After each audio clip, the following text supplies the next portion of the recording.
Lily Stolzberg here at Uncle Giuseppe's Marketplace with the one and only Frankie the baker. Hello, Lily. Hello. What are we making everyone. today, Frankie? We're gonna make a rustic apple tart. You put your flour, your butter, pinch of salt, and your sugar. So you want to just drop your water in a little bit at a time, a couple of drops at a time. All right. All right, see how it's coming together, nice and nice.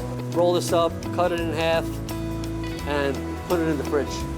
Flour Get a so it little doesn't flour. stick. See, I know why. Press I know that. down. So you just want to stretch one way, another, until you get the size of the pan liner. So here's your apples. Okay. Cinnamon, your sugar, and your cornstarch. You want to really mix this and sit this for like a minute or two. I'm going to pile it high, right in the middle. With the pan liner, it's going to be easy for us. We fold and pinch, fold and pinch, and it looks like a little star.